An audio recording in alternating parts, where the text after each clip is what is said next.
Barbershop conversation, guys. Feel free to the subscribe button. So I want to talk about what happened after the Caleb Plant interview I did yesterday.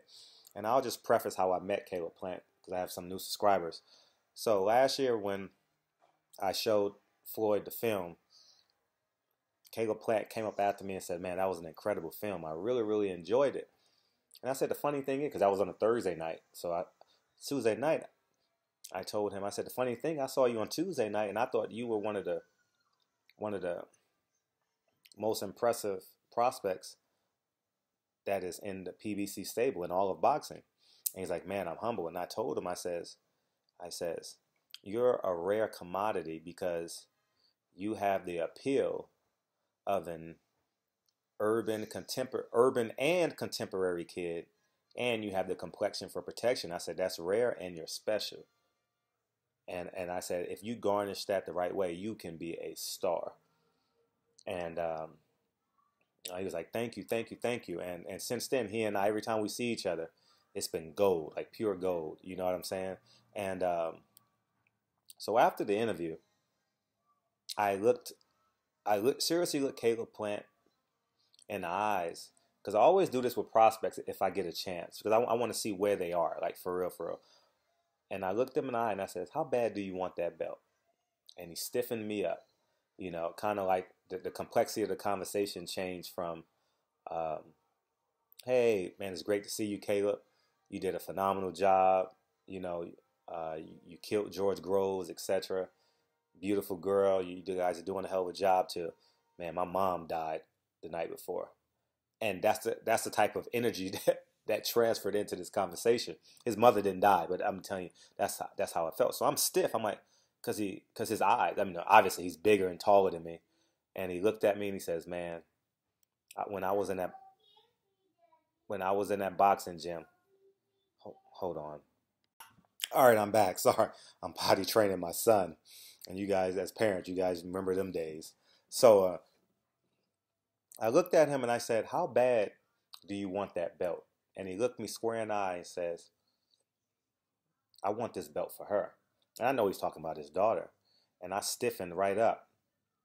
And he went on to say, man, when I was in that boxing gym training, it took time away from me and my daughter. And I told her I was going to be a world champion one day, and I want this. And he says, Fred, all bullshit aside, I know we joke and have fun and hang out a lot, but I want this shit, basically. You know what I mean? I'm like, and I'm stiff as a board. Like, man, I feel you because, you know, he's taller and stronger than me. And I'm look like a little kid right now. You know, I'm like, yeah, I believe you, Caleb. You know what I mean? And I genuinely believe you can get it done. You know, and he went on to go on Facebook and he showed me a picture of where he used to live. And he says, Fred, man, it was like he lived like in a mobile home type, you know what I mean? Like a mobile type home. And he said, man, I had to use a chair to climb up to my place. And I see the chair and I see him sitting down. The picture is kind of blurry, kind of old. And he says, man, where I come from, people out here don't make it. And I don't want to go back. You know, I'd rather die than go back there. I'm going to die trying to get to where I need to be. Because people like me don't make it out of there. And I got a chance and I made it out of there. And he says, I told my daughter I was going to be a world champion one day. And that's the goal. And I said, Caleb, you mind if I share this story? He said, man, go right ahead. And I'm doing this story. I'm telling this story with no justice because there was a lot of emotion between the both of us. And I was listening. But I saw the truth in Caleb's eyes. And I was already a Caleb Plant fan now. Now I'm like a spiritual fan of Caleb Plant. You guys know what I'm saying? How like the Mexicans are with Chavez Sr. and Canelo. And they don't even know their backstory. You know what I'm saying, for the most part. But this elevated Caleb Plant because, I mean, we have not similar, but he's from Tennessee. I'm from New York, but, you know, growing up impoverished, terrible school system, single parent home, you know, gangs, drugs, and alcohol, prostitution, drug dealers are rampant in your community, and you're just trying to find a way out. You know, between South Central Los Angeles and the Bronx and Harlem, where I used to live, you know, urban America. It's tough getting out of urban America, man. And you know, through yourself, you know others. So I don't know all the pains he's gone through, but because I've gone through pain, and by all intents purposes, I've made it out.